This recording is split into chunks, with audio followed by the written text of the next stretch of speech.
Provide an education of women's rights to prevent child marriage in Niger, West Africa. EDU324 by Bethany Gibbs. Child marriage is a violation of children's human rights happening to girls under the age of 18 and is a manifestation of gender inequality. In the face of being prohibited by international law, it continues to rob the childhood of millions of girls under the age of 18. It also denies girls their right to make decisions on their own sexual health and well-being. Child marriage ends a girl's education, leading them into a life of poor prospects and increased violence, ill health, or even death. According to the World Health Organization, the main cause of death amongst adolescent girls in Niger is through the consequences from early pregnancy and childbirth. It is also known for adolescent girls in child marriage to experience violence, abuse, forced sexual relations, leaving them vulnerable to STIs, including HIV. As previously stated, child marriage usually ends a girl's education. Girls who marry young often prioritise their responsibilities at home over attending school, and because of this, the lack of education limits girls' choices and opportunities throughout their lives. Without education, girls and women have fewer opportunities to financially provide for themselves and their families, making women more vulnerable to persistent poverty. Studies suggest low levels of education for married girls between the ages of 15 and 19 is said to pose a much greater risk of domestic and sexual violence. For example, it is believed that upon entering a marriage contract, the wife gives implied general consent to sexual intercourse with her husband. In turn, non-consensual sex can have devastating mental health consequences for young girls due to being at a formative stage of psychological development. Stated by the Global Citizen, once a young girl is married off, she may be isolated from her family and friends and transferred to her husband like a piece of property. Here is some conducted research on Niger itself, including its background, providing facts on population, and its current issues. Niger is the largest landlocked country in West Africa, named after the Niger River with a population of over 24 million inhabitants, making it the 22nd largest country in the world. 80% of its land is covered by the Sahara Desert, with most inhabitants known to be living in more rural and secluded areas with no access to education. There's many issues, and the first being education. Schooling is free, but many areas have no access to schools, and as a result, Niger is known to have one of the lowest literacy rates. Statistics from My Life Elsewhere states Niger's literacy rate to be as low as 19.1%, compared to other countries like Kenya, which is holding up at 78%. Niger seeks for a better education and has made improvements, however, education levels remain exceptionally low. This is the reason for this focus. The second largest issue is politics. It is said that governance conditions have improved, yet corruption, ethnic-religious tensions, security abuses, discrimination against women and sexual minorities, and government harassment of political opponents remain key challenges. Despite its natural resources, the poverty rate remains extremely high at 41.4%, affecting more than 9.5 million people, proving to remain one of the poorest countries in the world. Additionally, due to the global coronavirus pandemic, Niger's economy is further strained due to its increased spending on social assistance and health services. Taking all into consideration, it suggests the political environment is failing. The population of Niger is increasingly worrying for the government. The growth of population is creating more people with increasingly high poverty levels. 5 reasons why child marriage still happens. It is considered that younger wives are more obedient. Laws against protecting girls are not forced. It is believed by families that early marriage will protect girls from sexual violence. It is also believed the older girls get, the higher the dowry for the parents, and there are inequalities between girls and boys. 28% of girls are married before the age of 15, and 76% of girls married before they turn 18, with girls as young as 10 years old in some regions married, and after the age of 25 only a handful of young women are unmarried. Niger has the largest prevalence in the world and is the 13th highest number globally of women married or in a union before their 18th birthday. Niger has the highest fertility rates, topping the list at 6.9 children per woman, and the highest birth rate in the world of 44.2 births per 1,000 people. 84% of married women aged 20 to 24 have no education, and 67% with only primary, all married before turning 18, and 32% of women attending secondary school or higher. More than 650 million women already suffer the direct consequences of child marriage. If we don't act now, the current rates display 50 million more girls will be married as children by 2030. Statistics suggest of the 650 million girls and women alive today married as children, 12 million girls under 18 are married each year. With Niger home to 5 million child brides, 1.9 million are married before the age of 15, which causes Niger to have the highest prevalent rates around the world.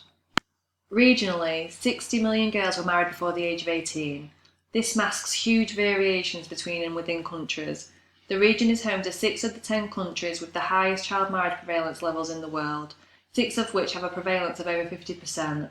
The prevalence of child marriage below 15 years is also very high, with Niger, Chad and Central African Republic with prevalence rates of over 25%. Rural areas are more likely to be affected by child marriage than those in urban.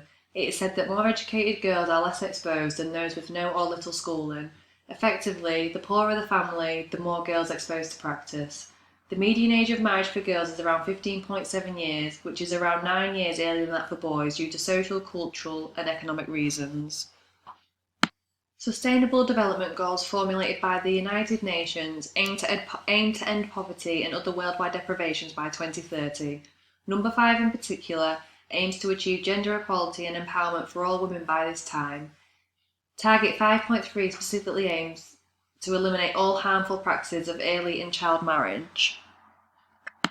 As previously seen, women and children in West Africa with no or little education are more likely to marry under the age of 18.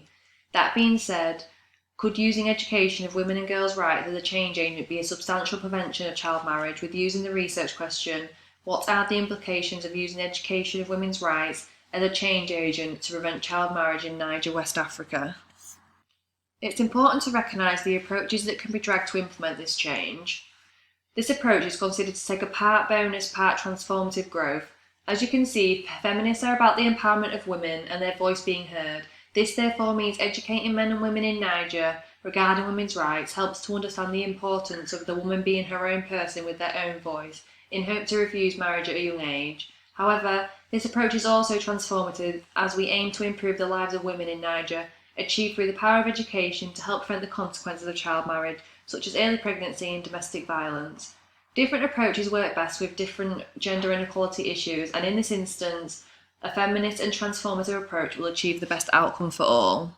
To implement this change, it is important to understand what women's rights are. Women's rights focus on gender equality. UNESCO refers to gender equality as the right for every individual to live a fulfilled life and to have the same opportunities, and by promoting gender equality to both boys and girls at school, we are making the first steps to preventing child marriage. Many teachers, particularly male, are unaware of how girls feel within school. They are treated as children rather than young women and are not given support when going through puberty, particularly when periods occur. This makes girls uncomfortable and in turn creates absences. Again, this is another factor to increasing their risks of being made to marry young. At the centre of child marriage is usually their parents. It's a common belief across West Africa that women are there to look after men and that they need them to survive. Parents therefore marry off their daughters young as they believe this will give them the best future, and therefore so important that families in the community of Niger are also educated in gender equality to prevent this from happening. Finally, it is important to ensure that girls in Niger are given the same opportunities to learn important skills and knowledge as the boys at school. This is due to it being known for girls to miss out on learning key skills such as reading and writing and believe they are not worthy of such skills. This aims to stop the belief that girls are not as superior to boys. People on gender equality will gradually transpose the social norm, ensuring that girls know their rights and their rightful place in society. This should allow young women to be confident in making their own decisions if they ever find themselves in a situation where they could be forced or emotionally pressured to marry. Making sure teachers can support these women through puberty will make girls feel more comfortable at being in school, especially during their periods. They will be less embarrassed and in turn should decrease the likelihood of them dropping out of school, as we know is a big risk factor of child marriage. Making sure parents are educated in their daughters' rights and the consequences that arise from forcing them to marry young aims to create social mobilisation amongst the community in Niger. Finally, and most importantly, ensuring girls are educated in vital skills and knowledge such as how to read and write open up a whole new prospect of opportunities for their future. These skills will allow young women to venture away from home into further education or work, therefore create a safe and happy life for themselves where the risk of child marriage is minimised. By preventing child marriage, we are also reducing fertility and demographic growth. It reduces the number of deaths and malnutrition, It contributes to global socio-economic development, improving health, education, and productivity. There are some limiting factors, the biggest limitation being funding. Education of any kind requires educators, with Africa being one of the poorest countries in the world means funding for teachers, especially in areas like Niger, very sparse. The other biggest limitation is family-driven interpretations in society. These beliefs on women have been circulating in Niger for many years and have been passed down many generations. It will not be an easy change, as these beliefs are so set in stone, and it will be a long, hard process before the society norms are successfully changed. It has been concluded that providing education of women's rights and teaching basic skills would make a huge difference in minimising the risks of child marriage. On evaluation, it is suggested introducing incentives for a more active change. However, the extent of the limitation interferes with the possibility to make these changes due to the largest limitation being the lack of funding to teach. Thank you for listening.